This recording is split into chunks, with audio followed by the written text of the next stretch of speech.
Salut chers tous, j'espère que vous allez bien. La vidéo d'aujourd'hui est exclusivement faite pour les réponses aux questions que vous nous avez posées le lundi 26 décembre 2022 dans nos différents groupes d'entraide. Pour ceux qui ne savent pas, nous avons créé plusieurs groupes d'entraide entre éleveurs et agriculteurs pour échanger, pour résoudre nos différents problèmes. Le groupe est ouvert normalement chaque dimanche. Étant donné que nous sommes en période de fin d'année, on va essayer de l'ouvrir chaque lundi. Dans ce groupe, on fait quoi? Vous posez toutes vos questions. Si vos poulets sont malades, si vos porcs sont malades, si vos lapins sont malades, vous posez vos questions.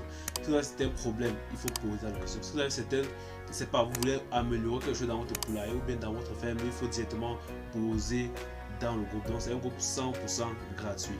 Et pour l'intégrer, c'est très simple. Vous vous abonnez à la chaîne, vous envoyez la capture d'écran de votre abonnement numéro 694 13 63 35 et la personne chargée de directeur au groupe. Je répète encore.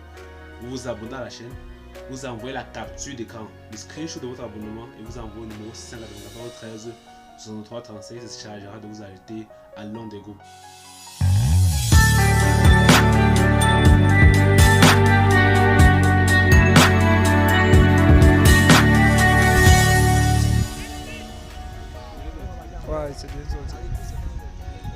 Pour commencer, il y a une question qui a été vraiment posée dans 3 groupes d'entraide. Donc sur les 5 groupes d'entraide, il y a une position qui a été posée dans 3 différents groupes.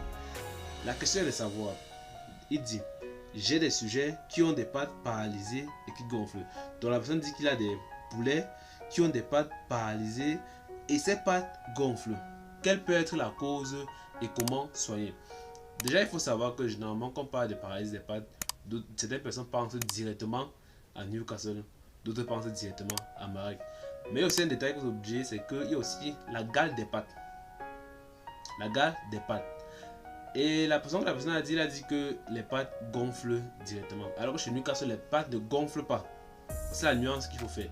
Chez Newcastle, il y a souvent la paralysie du cou, la paralysie des pattes. Mais quand ça gonfle déjà, ce n'est plus Newcastle. Ça devient la gale des pattes. Et comment soigner cela? Qu'est-ce qui cause même la gale des pattes? La gale des pattes est due à un parasite qui vient de la famille des acariens, qui vient se nicher. Dans les écailles des pattes et laisse souvent des traces blanchâtres qui font gonfler les poules, les pattes des poules et qui les paralysent. Maintenant, pour soigner cela, il n'y a pas de médicaments ou bien d'antibiotiques vérifiés à 100%. Exactement comme chez Newcastle, exactement comme chez Marek, il n'y a pas de traitement vérifié à 100%. Ce que nous pouvons faire, c'est utiliser les méthodes naturelles, les méthodes courantes. Et certaines personnes préfèrent quoi? Ils préfèrent prendre du pétrole. Ils bandagent les pattes des poulets dans du pétrole ou bien utilisent l'huile de cave ou bien utilisent encore la glycérine iodée. Je répète encore, quand on parle de paralysie des pattes, il n'y a pas de traitement vérifié à 100% pour soigner. Mais avec les solutions naturelles, on a un résultat à près de 85%. Et on peut utiliser quoi? Soit du pétrole, soit de la glycérine iodée, soit de l'huile de cave. Donc vous allez prendre, si c'est du pétrole, vous allez bandager les pattes à l'intérieur. Si c'est la glycérine iodée ou bien l'huile de cave, vous allez prendre cette huile là et oindre les pattes de vos poulets. Maintenant, il y a une autre préoccupation que quelqu'un a posée et il veut des réponses. Il dit, mes poules ont 30 jours et ont des blessures sur la tête. De quoi s'agit-il et comment soigner? Déjà, quand les blessures commencent à apparaître sur la tête de vos poules, c'est souvent dû dans la majeure partie au piquage. Donc les poules autant pour moi se piquent entre eux. Comment résoudre ce problème là? Il faut monter les mangeoires, il faut donner l'alimentation en quantité, il faut donner l'aliment en quantité. Quand il y a moins de mangeoires et moins d'aliments, les poules se bagarrent entre elles quand on venait avec le peu qu'il y a. Donc quand il y a moins d'aliments, dès que vous apportez là, ils se bagarrent entre eux. Dès que ça finit, ils continuent à bagarrer. Et quand ils bagarrent, généralement, ils piquent toujours soit leur crête, soit souvent leur face. La même chose avec les dénons. Quand les dénons bagarrent, il y a souvent une petite tuile là qui sont souvent sur leur tête là. Et c'est ça qu'ils cherchent à piquer. S'ils ne voient pas cela, ils vont commencer à se piquer sur la face. C'est rare qu'ils se piquent même sur les ailes. Généralement, c'est souvent sur la tête ou bien sur la face tout entière. Et il y a une autre question à savoir, entre l'aloe vera et l'anticorse, lequel des traitements est plus efficace dans le traitement de la courtisone? Vous savez que moi je suis plus pour le bio. Donc je passe mon temps à inventer le bio ici là. Mais dans ce cas, quand on demande déjà quel est le traitement le plus efficace contre la coccidiose entre l'aloe vera et l'anticorse? Moi, je vais vous dire l'anticorse. Pourquoi? L'aloe vera soigne certes la coccidiose, mais elle a plusieurs vertus. C'est pas comme si l'aloe vera était seulement pour le traitement de la coccidiose. C'est pas comme si on avait seulement créé l'aloe vera pour le traitement de la coccidiose. L'aloe vera traite plusieurs pathologies chez les poules, chez les humains et chez les animaux en général, d'ailleurs même l'homme est un animal. Donc l'aloe vera a plusieurs vertus, alors que l'anticorse a été fabriqué uniquement dans le traitement de la coccidiose. Donc moi je préfère dire coccidiose qui est plus efficace que l'aloe vera. Maintenant il y a une question à savoir,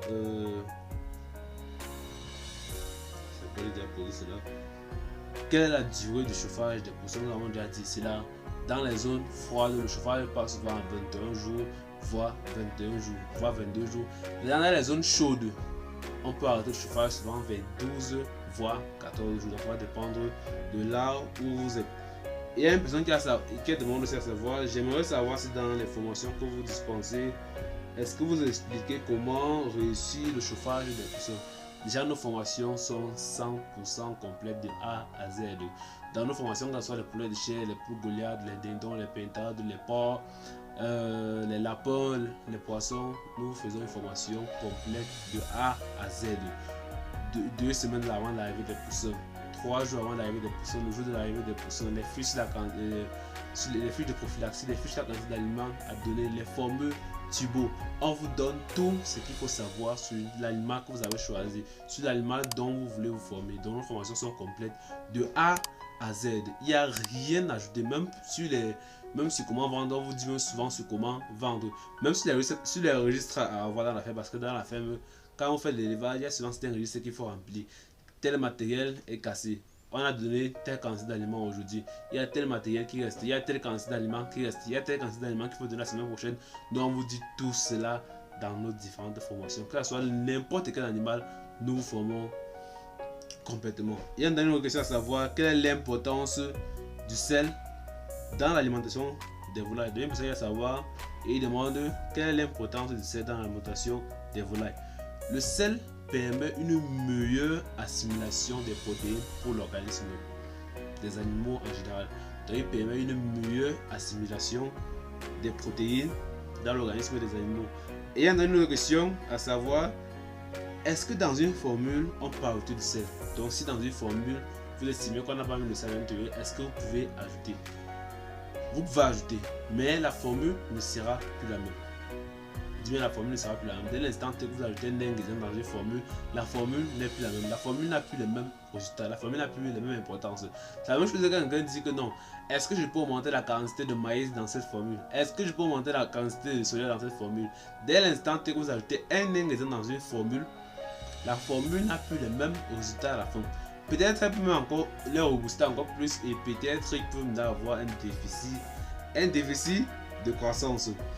Il y a une question à savoir, peut-on nourrir le poulet Goliath avec les asticots? Donc il demande à savoir, est-ce qu'on peut nourrir le poulet Goliath ou bien le poulet Brahma aussi avec les asticots? On peut nourrir les volailles, je parle des volailles en général, avec les asticots, même les poulets de chair. Mais si vous nourrissez uniquement les poulets de chair avec les asticots, parce que les asticots ont une nature en protéines, donc ils ont un apport en protéines. Si vous nourrissez uniquement les poulets de chair avec les asticots, il faut savoir que vous donnez uniquement les protéines, vous ne donnez pas l'énergie, vous ne donnez pas les minéraux, vous donnez seulement uniquement les protéines aux animaux. Donc les poulets de chair, le même résultat ne sera pas le même à 40 jours pour une personne qui a utilisé uniquement les asticots ou qu'une personne qui a utilisé un aliment complet. Donc vous pouvez nourrir toutes vos volailles avec les asticots. Vous les nourrir avec les asticots. Mais chez les poulets de chair, je précise encore. C'est le va dire que non, je dis qu'il faut nourrir les poulets de chair uniquement avec les asticots. Non. Les asticots ont une nature protéique. Ils donnent des protéines à l'organisme des animaux. Il faut chercher encore des ingrédients qui donnent l'énergie, comme le maïs ou bien le blé. Chercher des ingrédients qui vont donner les minéraux et d'autres compléments encore. Dernière question à savoir, comment traiter une infection respiratoire? Et il y a aussi une autre qui a demandé à savoir comment soigner l'œil d'un poussin qui gonfle. comment soigner l'un des poussins qui gonfle et comment traiter une infection respiratoire. Les deux questions ont un mot en commun autant pour moi, le coryza. Le coryza. Quand il y a un coryza, l'œil du poulet ou bien de la poule commence à gonfler et il y a souvent aussi des infections respiratoires. Pour soigner cela, vous allez utiliser quoi? Amoxival ou bien encore amoxicilline. Donc on va utiliser amoxicilline pour traiter le coryza. Et il y a une autre question. Et je voulais aussi rajouter quelque chose. Souvent, ce qui cause le coryza, c'est quoi? Trop de poussière dans le poulailler, mauvaise odeur dans le poulailler, trop de fientes dans le poulailler. Donc quand il y a une mauvaise odeur là, les infections respiratoires commencent à se développer. C'est pour ça qu'il faut une bonne ventilation dans votre poulailler. Je crois que c'est terminé. Et il y a aussi une question à savoir quelle est la température idéale, également la durée de chauffage journalière des poussins. Donc il demande la durée de chauffage et la température idéale journalière des poussins, c'est-à-dire du premier jour jusqu'à la sortie. Là je vais vous dire que ça c'est le contenu de la formation. Si je m'ai expliqué ça ici là, je ne suis pas sûr que je vais terminer cela dans la vidéo. Donc ça c'est un contenu de nos différentes formations. Comme dans le pour ceux qui veulent les fiches sur la quantité d'aliments, les fiches de prophylaxie, les formules turbo, la vente de documents, écrivez-nous sur le numéro 54 13 35 et la personne chargée de cela va vous répondre immédiatement. Donc fiche de prophylaxie, formule turbo, quantité d'aliments, même les formations complètes, écrivez-nous juste au numéro 694 13 63 35 et la personne chargera de vous répondre convenablement. On se retrouve à la prochaine vidéo.